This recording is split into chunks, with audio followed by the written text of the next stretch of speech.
is set to take the ruling to the High Court, as new government guidance explicitly states no one is compelled to use preferred pronouns. They'll be joining me live in the studio. I'll also be speaking to 3 family members of Israeli hostages who anxiously await the fate of their loved ones as they visit the UK to keep their plight in the spotlight. Plus, the leader of the opposition, Sir Keir Starmer, has come out in defence of the woke National Trust and other institutions that have become overrun by the PC religion, branding the Tories as McCarthyite. But is Sir Keir fighting a culture war he claims doesn't even exist? State of the Nation starts now.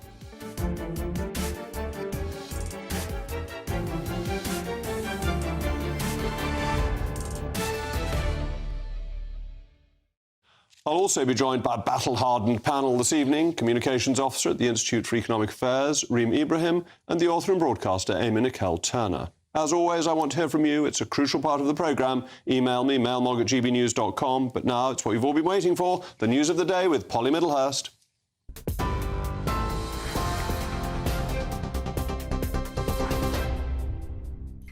Jacob, thank you and good evening. Well, new weather warnings have been issued tonight, with Storm Jocelyn heading for the UK just as the country recovers from Storm Isha. 2 people died and tens of thousands of people were left without power after the UK was battered last night with high winds and heavy rain. Gusts of up to 100 miles an hour and major flooding caused travel disruption with fallen trees as well. Planes were cancelled and trains were cancelled. ScotRail has announced again it's suspending services from 7 o'clock tomorrow as the new weather system approaches. There'll be no trains on Wednesday morning either, while lines are checked for damage. Downing Street has denied that the government is pursuing an anti-BBC agenda after announcing a raft of reforms as part of a review into the corporation. Under new plans, Ofcom could gain more powers over the BBC News website if it doesn't meet relevant articles. Government recommendations imply that Ofcom should be given increased oversight over the BBC's online services, including its YouTube channel. The Prime Minister said today that the BBC is not immune to scrutiny. And British farmers have been calling on MPs today to support tougher regulations to protect them from what they're calling unfair treatment by the so-called Big Six supermarkets. A dozen scarecrows were placed outside Parliament as MPs debated reforms to the grocery supply chain.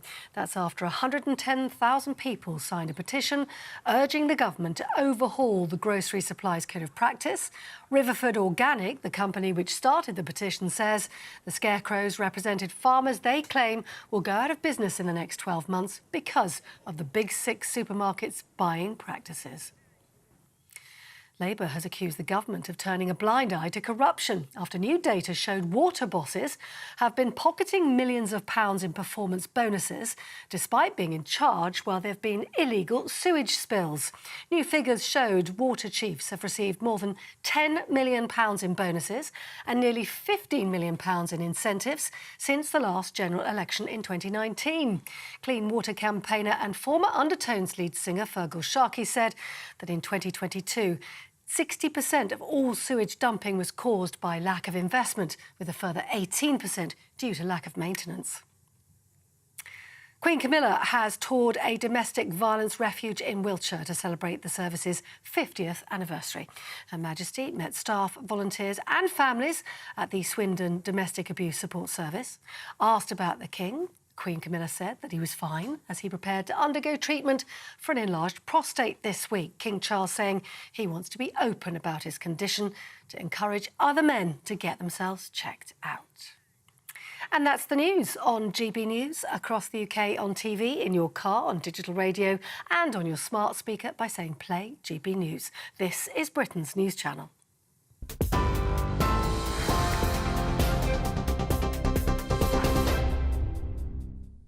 Last week, it was announced that the Indian-owned Tata Steel will close its 2 blast furnaces in Port Talbot, with nearly 3,000 jobs expected to be lost.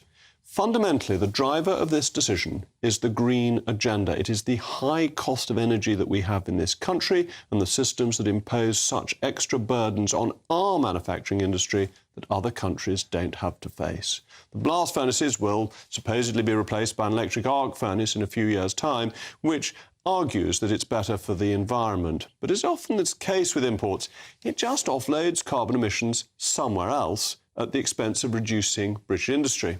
Steelmaking is done in two parts. First, the iron has to be extracted from iron ore, creating what is known as pig iron or crude iron. Second, the pig iron is then turned into steel in a furnace. As Ross Clark has pointed out in The Spectator, electric arc furnaces will only help with the second part of the steelmaking process, meaning we will have to import the pig iron. So while on paper these developments will significantly reduce our carbon emissions, we will merely be offloading them to countries such as China or India. It's reminiscent of energy imports in which we offload the carbon emissions to other countries rather than using our own domestic supplies. Indeed, importing the pig iron from India and China will be more carbon intensive than making it ourselves, owing to the carbon emissions generated by shipping. When we, in our wisdom, voted to leave the European Union, which was no doubt in part a vote for freeing ourselves from the red tape and over-regulation in the trading bloc, I don't think anyone expected us to out-green the green fanatics in Brussels. That's exactly what we've done. When we left, we created a replica green policy infrastructure, including the emissions trading scheme. And the emissions trading scheme is a huge burden on some of our industries. And it's expected that we will copy the protectionist carbon adjustment mechanism from the EU. These are effectively extra taxes on industry and therefore on you, which put the 35,000 UK jobs in the steel industry at risk. So instead of throwing jobs onto the furnace, we ought to burn the emissions trading scheme and the other green policies to a crisp so we can get on with genuinely competitive steel production. And I'm going to conclude before this evening's special announcement by doing something rather unusual. I'm going to quote a Labour MP. The local MP, Stephen Kinnock, said in response to the news from Port Talbot, global demand for steel is growing, but by pursuing a narrow electric arc furnace-only model, Tata Steel will be unable to seize the commercial opportunities of the future, while at the same time leaving Britain more dependent on imported steel from countries whose governments won't always have Britain's best interests at heart. Perhaps rather fittingly, I can now announce that next week, on Thursday, the 1st of February, in a State of the Nation first, the Monologue will be on the move to Scunthorpe, another town reliant on steel industry jobs. So to all of you watching from Scunthorpe, make sure you head to gbnews.com to get your tickets.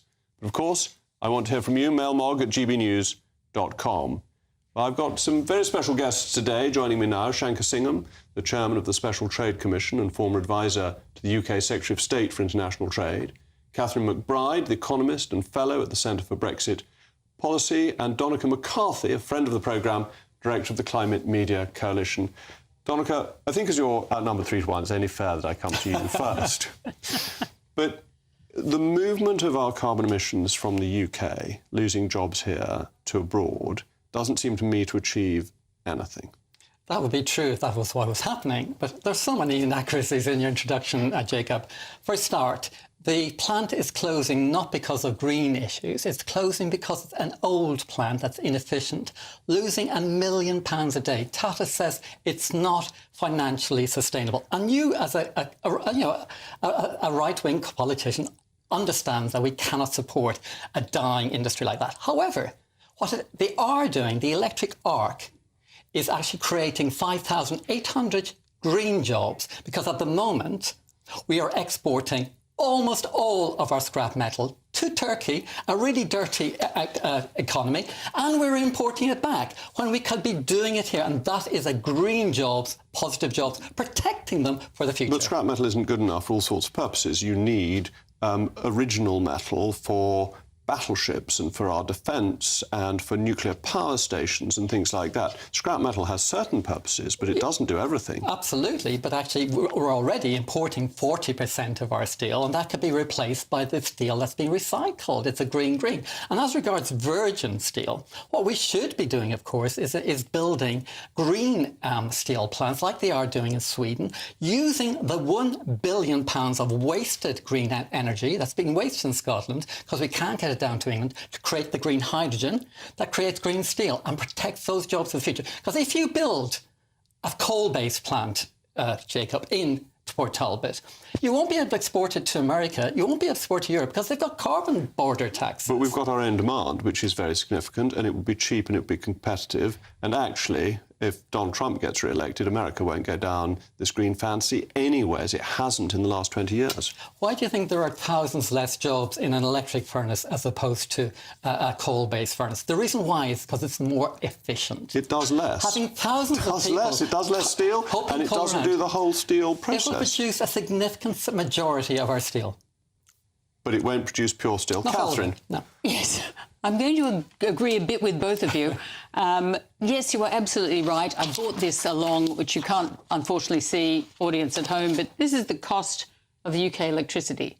It's a great idea. If you're going to convert your steel making to electricity, you should have cheap electricity. Italy, for instance, makes 3 times as much steel as we do, and about 85% of it is made with electric arc furnaces.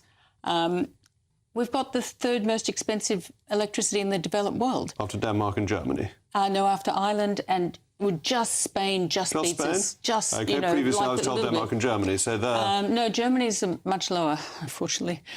So we're, you know, this is the IEA, International Energy Agency's figures, so I'm assuming they're right. But the US is much cheaper. Oh, yeah. No, the US is the cheapest in the developed world. The US is the cheapest. Yeah. And its economy has been growing the fastest. Yes, because it has oil and gas. Yes, I'm 100% with you on that. In terms of the steel making, I mean, steel requires 2 things, iron ore and coal. Now, the UK used up its iron ore supplies years ago. We now import iron ore from Canada. So I don't think we're saving a lot by importing pig iron rather than iron ore. However, our part of the deal, what we put into it, was coal. We had plentiful, that's how the UK became the world's producer of steel. And so we're kind of cutting out the coal bit. We're still going to have to import either the pig iron or the raw iron ore. So it's not such a great, you know, we're not winning, really. And in terms of the strategic imperatives, is it important for countries to have an element of their own steel production, as we found with supply chains during COVID, in case things go wrong? Not in normal circumstances, when the global markets are working, but when things aren't working. Well, it could be, but things like for strategic purposes such as making boats, we right now, according to UK Steel, we don't make the right gauge to make a Navy ship. We have to import that from Sweden, I think, is the only people who are making the thick enough steel to do that. And that's something you probably wouldn't want to rely on China to supply. Maybe India might be a better supplier of that, but then you have the problems we presently have with terrorists in the Red Sea that can block that supply or make it more difficult to get to us. So there is an element of we need to have our own production. Shankar, isn't this just how trade goes? That other countries are now more efficient at making steel than the UK, and it's cheaper for all sorts of reasons, including energy costs, and we should just accept this and import our steel? No, so I think there's a lot of things that go into where we are right now with Port Talbot in the state that it's in, and I would say the same thing about in the past Redcar and other places. So the first thing, there are things that we've done to ourselves. So some of these things relate to not just environmental regulation and increasing the burden. Catherine talked about the high cost. You know, the steel, the energy cost, the electricity cost, typically 18 cents per measure in the US versus 45 in the UK. We're worse than Germany. We're worse than many other even European countries. So the part of it is that. Part of it is also what we have failed to do. So we failed to discipline in any way highly distorted supply of steel from mainly China over the last 20 years, where essentially steel mills in China were getting free energy, free water, free land, free money. So naturally, you can't compete with that. So you need to have, you know, a competitive market in all places in order for international trade to actually work. We also have all kinds of competitive distortions in our electricity grid. The connection into the electricity grid is problematic. That's also elevating the cost of energy in the UK. So there's a lot of different reasons, and we need to actually work on reducing all of these problems in order to make energy viable. And then we will start to see something that we haven't been able to do in the UK, which is go up the value chain. There's lots and lots of different types of steel. There's lots of value-added elements of steel production. You would want to see a developed country go up the value chain and produce, more advanced types of steel. So not scrap steel? I think scrap steel, all of us don't know what the market would ultimately produce if you removed all the distortions. There may be all kinds of things that we can speculate about, but would be actually produced. Places like Redcar, Port Talbot, it may be that in certain low-grade things, they would go out of business anyway, if all things being equal. But what we haven't done is allowed the market to operate in an ordinary fashion. So I think we need to do that. OK, I want to give Donica the final word, because there might be one thing which we agree on, and that is this question of green hydrogen and using excess, spare, unused renewable energy for green hydrogen. Now, we haven't got that yet, but I think that is a really exciting possibility. Well, absolutely. What's happening at the moment is every year we produce £1 billion worth of wind energy that we can't use because the privatised grid isn't operating like it should do, as the gentleman there said. Using that £1 billion of wasted energy to create green hydrogen, and hydrogen replaces the coke. So you can have a green steel plant and virgin steel that can supply your nuclear power. And the energy can be cheap. Which I don't agree with. But and the energy can be cheap. Absolutely. Thank you very much to Shanker, Catherine and Donica. Coming up, we'll be hearing from 3 family members of Israeli hostages still waiting to be returned and reunited with their family. Plus, is Sir Keir Starmer waging culture wars?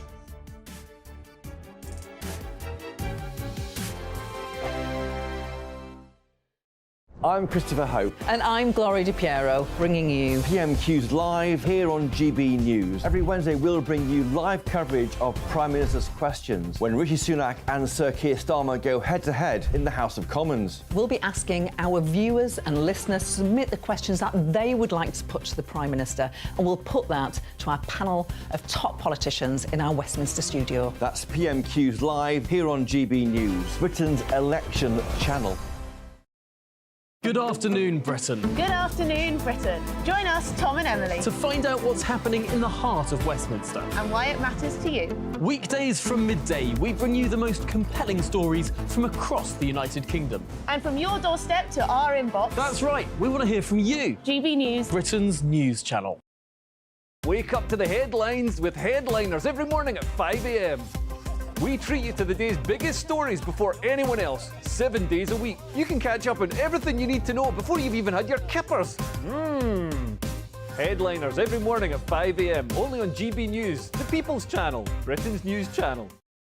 GB News, unlike other broadcasters, isn't obsessed with the London-Westminster bubble. We think there's a nation beyond the M25, and that's why we talk about the issues that matter across the land. Join me on State of the Nation, 8 to 9 o'clock, Monday to Thursday, on GB News. Daisy's listening, and you should too.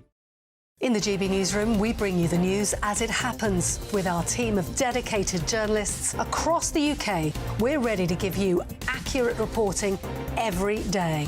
When the news breaks, we'll be there with bulletins on GB News, the People's Channel, Britain's news channel. Big news, big debates, big opinion.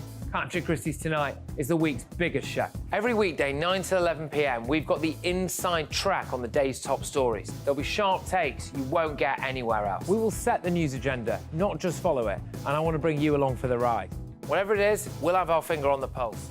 It's news, but it's this close to entertainment. Patrick Christie's Tonight, 9 to 11 p.m, only on GB News, the People's Channel, Britain's news channel. Your weekend starts here with Friday Night Live with me, Mark Dolan, 8 till 9 on GB News. Big stories, big guests and big laughs as we get you ready for a cracking weekend. That's Friday Night Live with Mark Dolan, Fridays 8 till 9 on GB News. Bring your own drinks, the admission's free. I'm Andrew Doyle. Join me at 7 o'clock every Sunday night for Free Speech Nation, the show where I tackle the week's biggest stories in politics and current affairs with the help of my 2 comedian panellists and a variety of special guests. Free Speech Nation, Sunday nights from 7 on GB News, the People's Channel, Britain's news channel. On Patrick Christie's tonight, 9 till 11 p.m, Labour MP Afsana Begum is paid over 86 grand a year, but she's still living in a taxpayer-funded council flat. Is this a window into Starmer's supersized welfare state? One council tried to ban the union flag. Brits aren't happy. Every country has their own flag and it's not at all racist. They should be proud of it. Dame Andrea Jenkins exclusively lifts the lid on how the Tory party is now treating those brave Rwanda rebels. Patrick Christie's tonight, 9 to 11 p.m. See you there.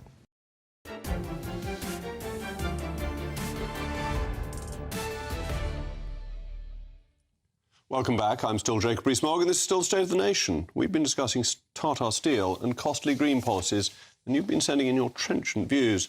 Daniel says the demise of the UK steel industry is the fault of our government. This is a national security issue. Our previous governments have sold off our most important assets. The only 2 steel plants left in the UK, Port Talbot and Scunthorpe, one owned by the Chinese and the other owned by India, Tata Steel. Can the Secretary of State Defence not see what is happening? And Jim says, you are wrong. Electric arc furnaces can be fed with iron ore treated with gas, but we don't have our own gas. This alternative has lowest 1% costs in the world. As the Israel-Hamas war grinds on, with geopolitical developments taking place across the region from Pakistan to the Red Sea, it's easy sometimes to allow the reason why the Israeli Defence Forces entered the Gaza Strip to begin with on the 7th, after the 7th of October massacres, to pass from immediate political conversation. As South Africa takes its ridiculous claims of genocide to the International Criminal Court and the UN Assembly squabbles, the international community doesn't seem to be focusing on the nihilistic death cult that is Hamas, which still holds over 100 Israeli hostages with ages ranging from infants to the elderly. Well, I'm joined now by 3 family members of the hostages. Ziv Abud, the girlfriend of Elia Cohen, who was kidnapped at the Nova party, Liren Berman, brother of twins Ziv and Gali, who were kidnapped from their house in Kfar Aza, and Eli Alberg, the father of Liri Alberg, an 18-year-old female who was kidnapped from a bomb shelter near the border. So thank you, all 3 of you, for coming in. Eli, do you have any news of what has happened to your daughter? Now it's past 108 days. We don't have any news after 58 days. The last news was before 58 days because the people that released, they tell us about Liri that she was okay, but without shower, without food, under the ground, 40 meters, with a lot of humidity. They are asleep in the bed, on the floor. No bed, no nothing, no hygienic issues. And Ziv, you've come here, and it's very brave of you to come and talk about the situation you find yourself in. What is the message you want to get across to the British people?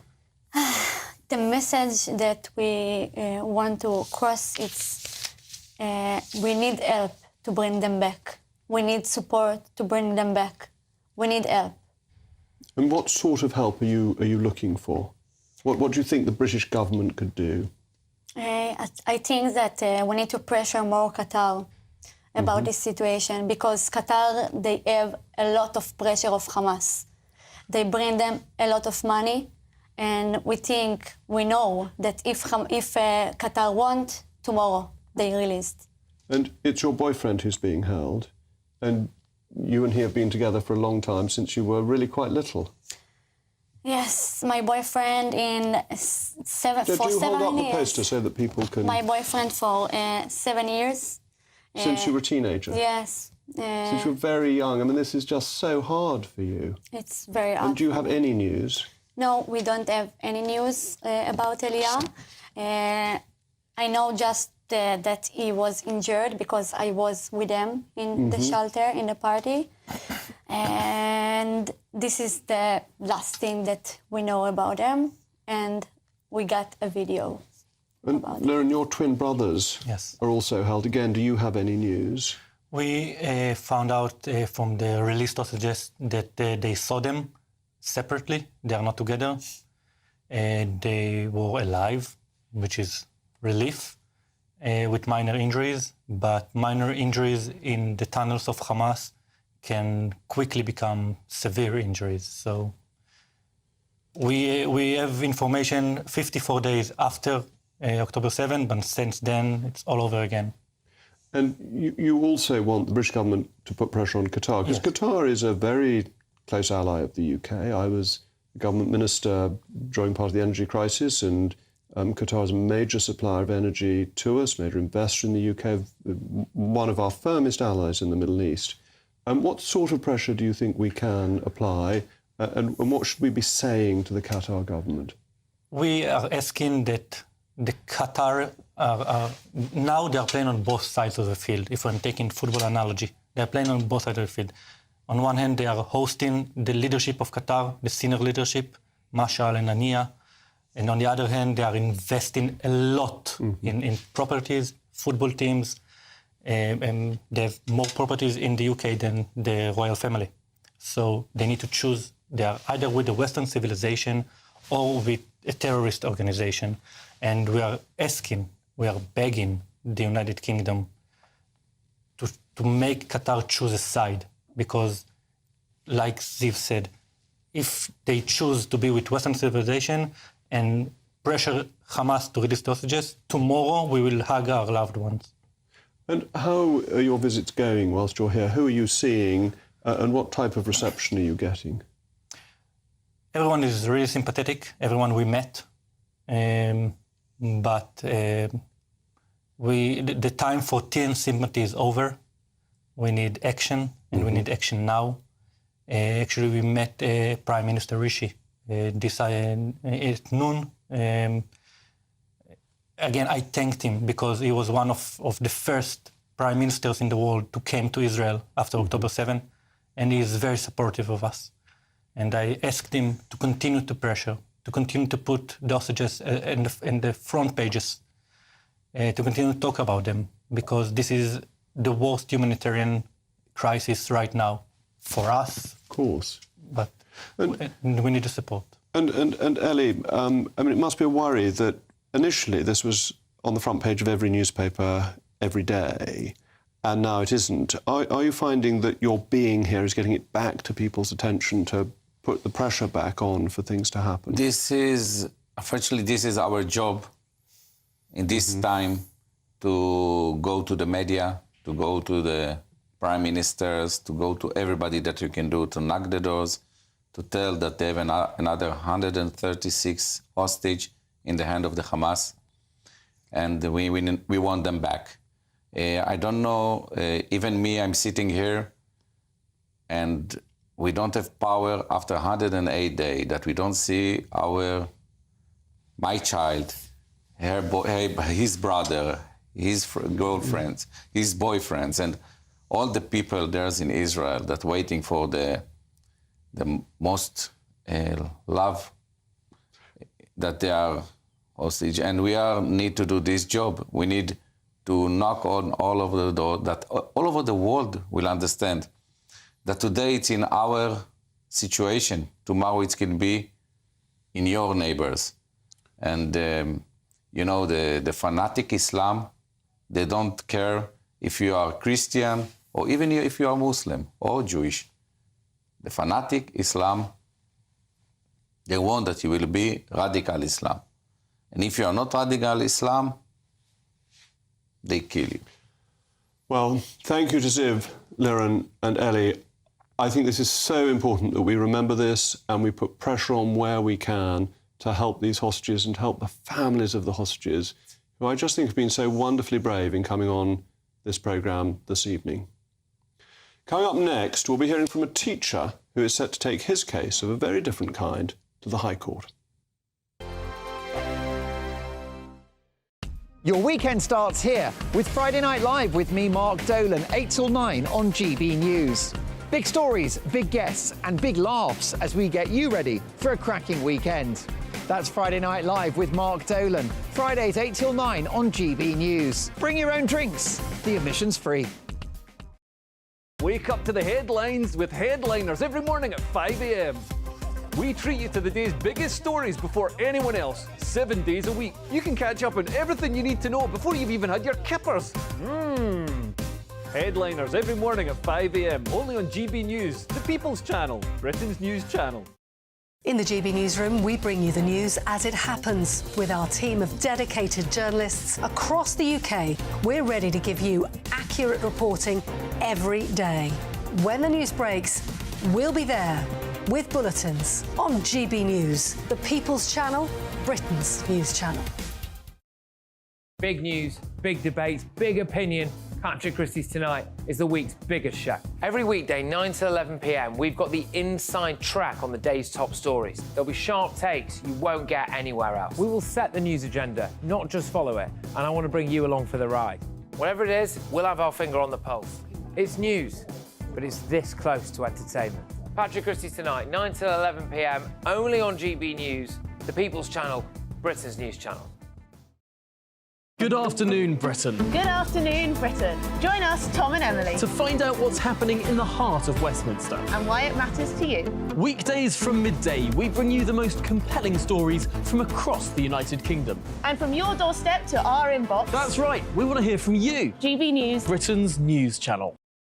GB News, unlike other broadcasters, isn't obsessed with the London-Westminster bubble. We think there's a nation beyond the M25, and that's why we talk about the issues that matter across the land. Join me on State of the Nation, 8 to 9 o'clock, Monday to Thursday, on GB News. Daisy's listening, and you should too.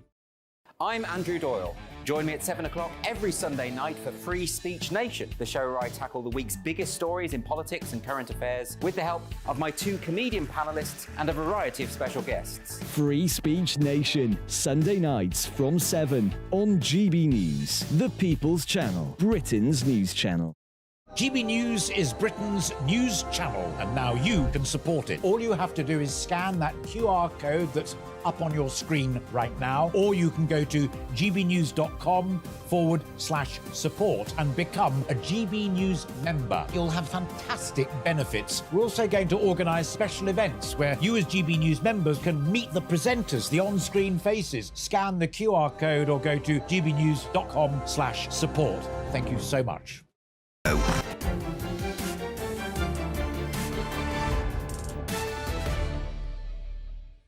Welcome back. I remain Jacob Rees-Mogg, and this is State of the Nation. Last year, Joshua Sutcliffe, a maths teacher with strong Christian beliefs, was banned from teaching in England by the Secretary of State after repeatedly calling a child by the sex that she was born in and expressing his beliefs on same-sex marriage in the classroom. However, new government guidance states that there is no general duty that says schools have to agree to change the name or pronouns of pupils, in complete contrast to new advice from the charity Stonewall, which recommend teachers remove any unnecessary gendered language from the classroom. It's no surprise that teachers like Mr. Sutcliffe are getting caught in the crossfire. Well, I'm joined by the man himself now, Joshua Sutcliffe. Joshua, thank you very much for coming in. It's a pleasure, Jacob. Thank you. So you were teaching at the St. Aloysius Roman Catholic school in Islington. I was there for about a year, just over. Now, if I remember rightly, St. Aloysius is an important saint. I think he might have been a Jesuit, school named after him. You would expect following the teaching of the Catholic Church? Yes, you're right. Jesuits are renowned for their strong Christian convictions, and sadly, St. Aloysius College didn't necessarily follow in their namesake. And it's run by the Archdiocese of Westminster. The Cardinal Archbishop of Westminster is the head of the Archdiocese, and it's a Catholic school in his diocese. Yeah. Did you have any support from the Catholic Church? None from the Catholic Church, sadly, no. But I've been supported by the Christian Legal Centre, which has been fantastic thus far. OK, so let's talk about what you did and what's been proved against you. So you were accused, but this was at a different school, at the Charwell School, between September 2015 and February 2018. You misgendered pupil A, and on more than one occasion, and called pupil A she and her in conversation. Yes, that's correct. And that was actually one of the principal things that we discussed at the hearing. It was all around this supposed misgendering. And it remains my conviction that we shouldn't be going along with students who are wanting to present in an opposite sex. But I did always try and act professionally, you know, when interacting with the student, and I remain professional. As I sit with you today, I try and treat people with dignity and respect, and I felt I did in that instance, actually. OK, so, but this pupil wanted to be known as a boy? The pupil was presenting as a boy, yes. And dressed in boys' clothes? Well, to some extent. I mean, this may be gender, you know, it's maybe difficult to tell, but yes, I suppose so. Do you think it's fair, though, of you as a teacher to put your views onto a young and vulnerable pupil? Well, I would say that the contrary was happening, where the pupil was trying to assert their views onto me. I tried to act professionally at all times. I didn't unnecessarily provoke the student. It was actually mentioned in the guidelines that you mentioned in your introduction that you don't have to call a student by their preferred pronouns, that it's okay to hold your convictions about a controversial issue like that. And I felt like I acted within the guidance. If anything, I feel like the guidance vindicates me to some extent, because not only did I hold to those guidelines, but also to, you know, to the law in our land, you know. And then one of the other things you were accused of was a YouTube video. Is that right? You showed a Praga U video. And what is Praga U? I've never heard of it You're before. not familiar, Jacob. It's an educational channel that has been created by Dennis Prager, and it's conservative. So it's Prager U rather than Praga. I've mispronounced. So is mispronouncing as bad as misgendering? Well, it depends who you ask, I suppose. But it's Prager U. It's a educational channel. I didn't actually refer the students to that video, but it was alleged that I did. OK, and that video said things like children growing up without a father have lower life chances than children with a father present. Yeah. And this issue here, was this that it was in a maths class rather than, or was this in a general class? It was alleged that I showed it in a form time, sort of prior to lessons beginning. But as I say, I didn't show it in form time. I think the students found it on their own accord, and you know, sort of, yeah, I'm not sure how that transpired, to be honest. And how did you come to misgender? I mean, this girl was born a girl, is a girl, has not had any operation, is in all senses biologically a girl. Mm-hmm. But nonetheless, you were found guilty of having called her a girl on This Morning.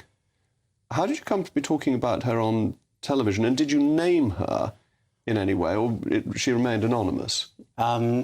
Sorry, you mentioned a few things there, Jacob, but I didn't mention her on television, but that interview was actually brought up in the big hearing that we had, yeah.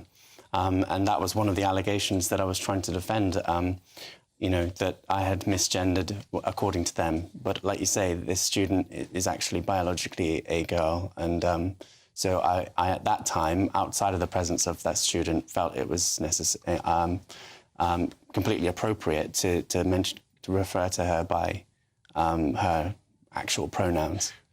Which seems to me to be a perfectly straightforward thing to do, that this girl wasn't present at that point, was she?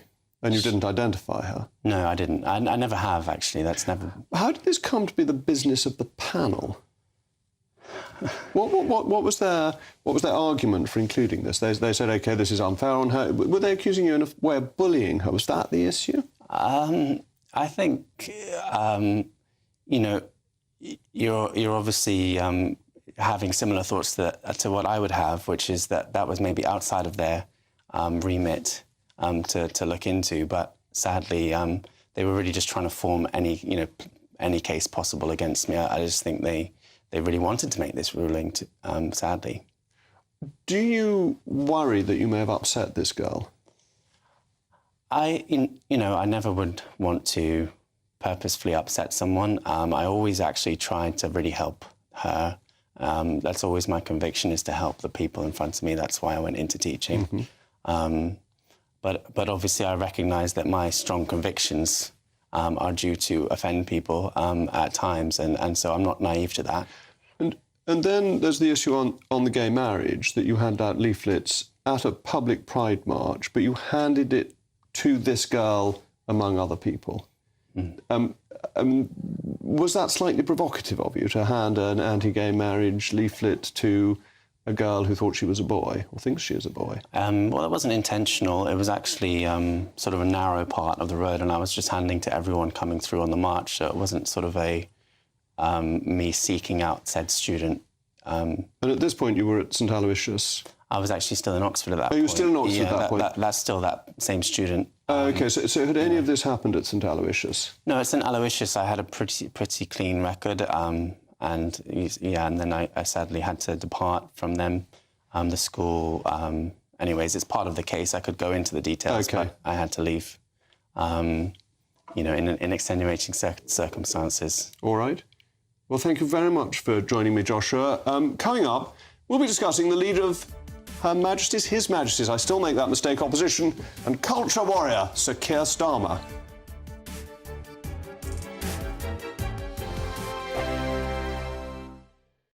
Join us every night on GB News at 11 p.m. for Headliners, which is 3 top comedians going through the next day's news stories, which is exactly what you need, because when the establishment has gone crazy, you need some craziness to make sense of it. Headliners. You don't have to bother reading the newspaper. We've got it covered for you. Every night at 11 p.m. and repeated every morning at 5 a.m. We won't send you to sleep like some of the other paper review shows out there. So join us 11 p.m. every night on GB News. The People's Channel, Britain's news channel. Tired of the usual focus-tested, pre-prepared Westminster runaround? Well, so am I. So you want higher taxes? Is your department to blame for this? Are you rethinking this policy? Every Sunday at 9:30, I'll be sitting down with those in power to get the truth about the issues affecting you. Let's be honest, we've known about the cost pressures of this project for years, not months. That's the Camilla Tominey Show, a politics show with personality. On GB News, the People's Channel, Britain's news channel.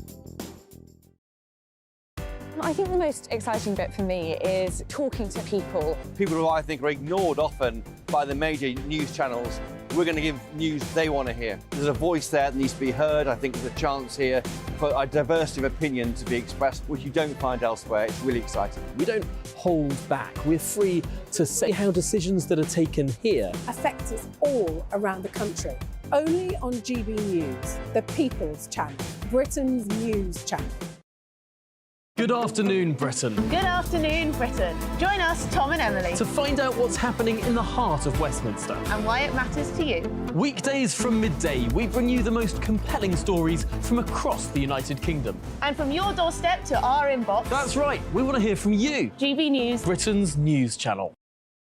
Every Sunday from 11, join Michael Portillo. There will be topical discussion, looking at the week before and the week to come. So kick back and relax at 11 a.m. on Sundays on GB News with me, Michael Portillo. GB News, the People's Channel, Britain's news channel.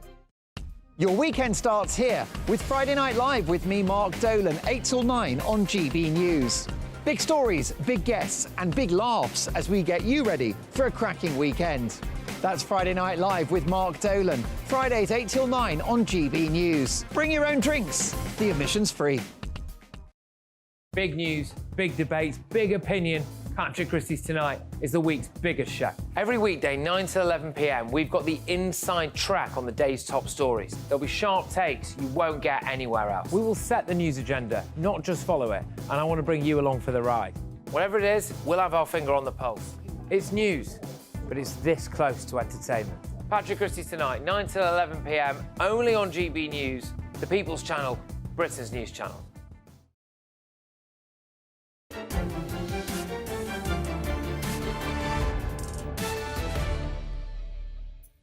Welcome back. After that last conversation, I continue to identify as Jacob Rees-Mogg, and this is State of the Nation. We were discussing the so-called misgendering, and you've been getting in touch. Solara says, hi, Jacob. It's very simple. This is not education, it's indoctrination. This gender nonsense has to end. And Kez says, hi, Jacob, your government, that's kind of, it's not my government, it's His Majesty's, but never mind. Your government should have put a stop to all this gender and trans ideology nonsense and banned it from schools. Children must be the boys and girls they were born, as until they leave school, when there's no peer pressure, then they can do whatever they like. It's unfortunate Amy, who is part of my panel today, hasn't had a chance to get in on that, and we're talking about something different, so she won't, but she's glaring at me as I speak. Perhaps the greatest legacy of Tony Blair was his relentless march through the institutions, whereby he filled them with like-minded people who understood the new Labour agenda. And it seems his protégé, Sir Keir Starmer, intends to be no different. Speaking at the Civil Society Summit, he said the Tories seem set on sabotaging civil society to save their own skins, before making a defence of the National Trust. So are the so-called culture wars the mere figment of the Tories' fevered imaginations, or has liberal groupthink infiltrated our institutions?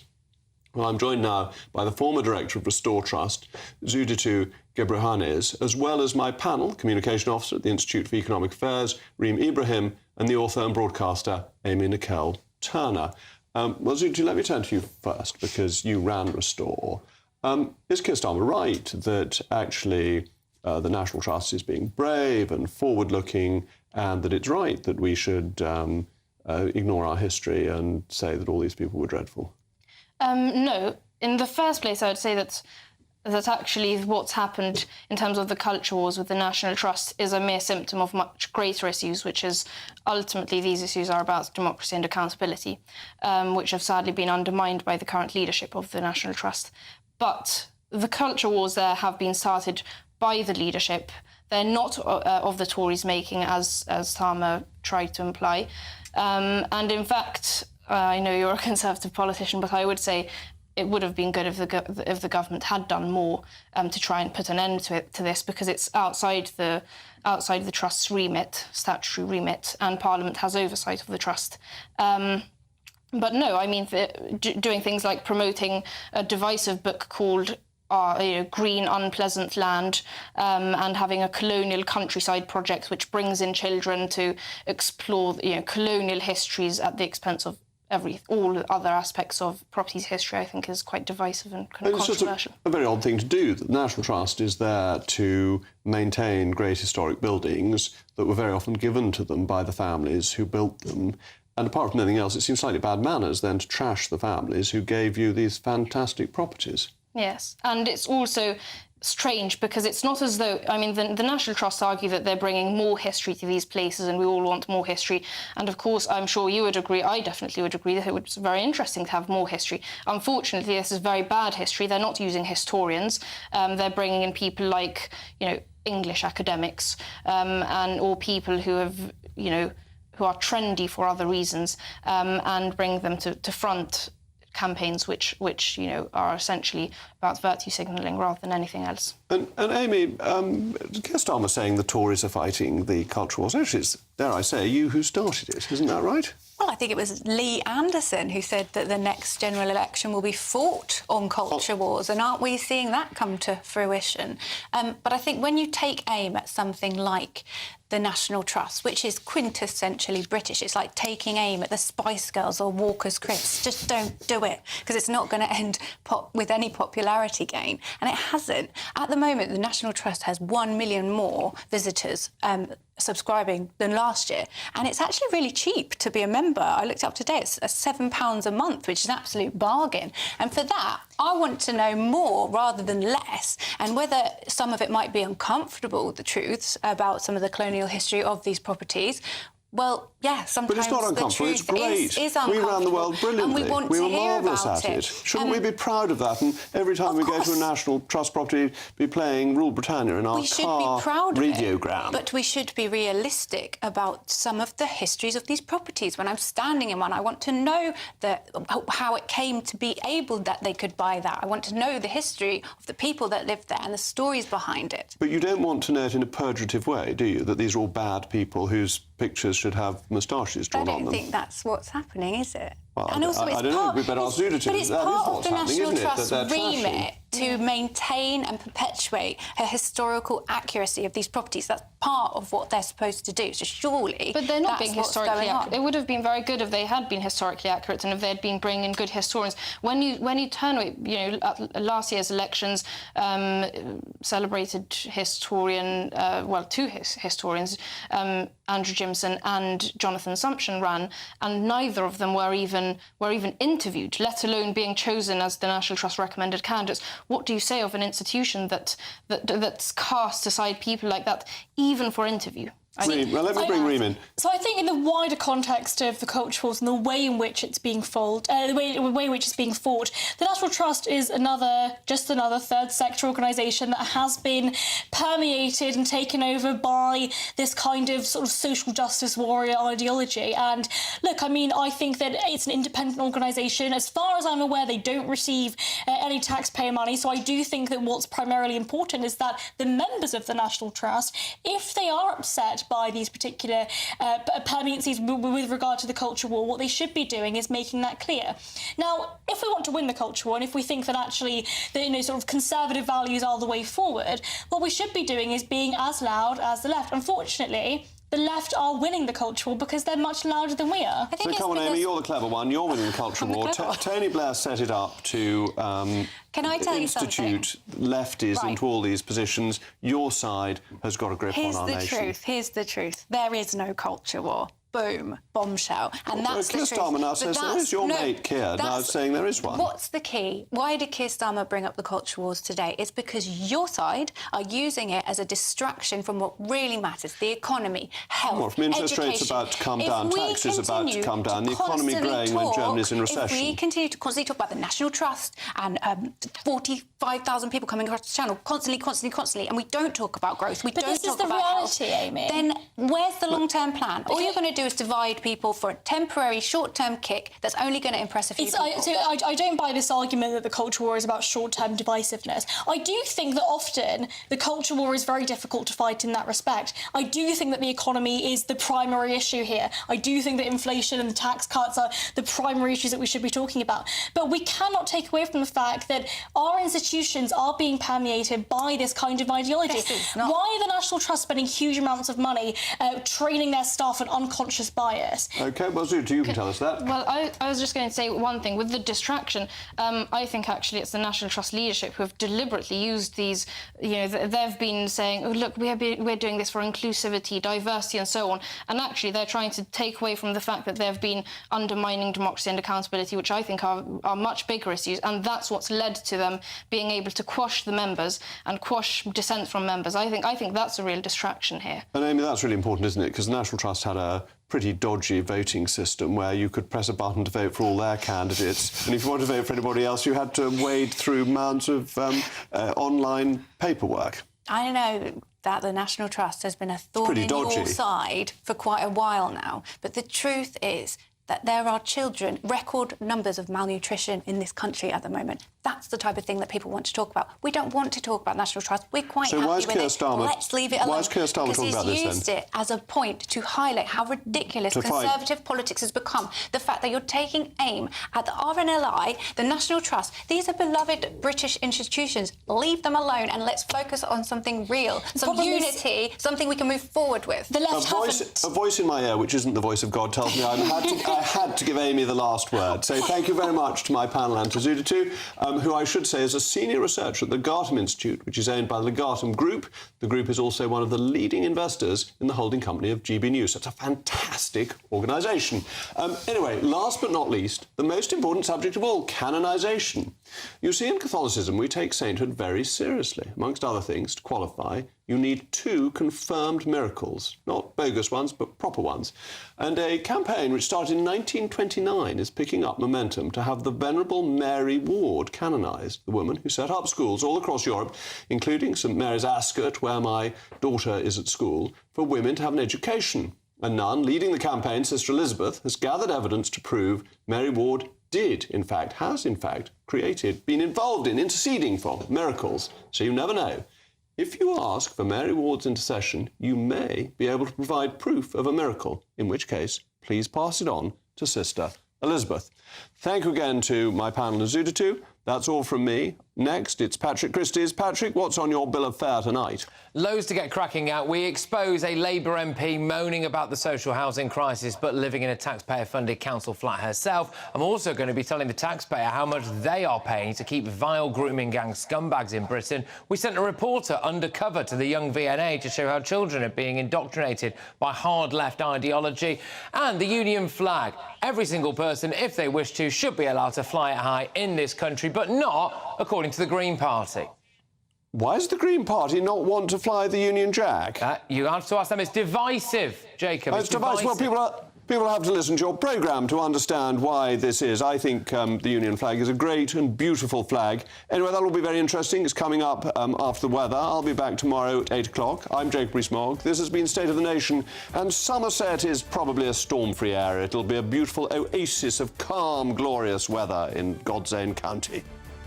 A brighter outlook with Box Solar, sponsors of weather on GB News.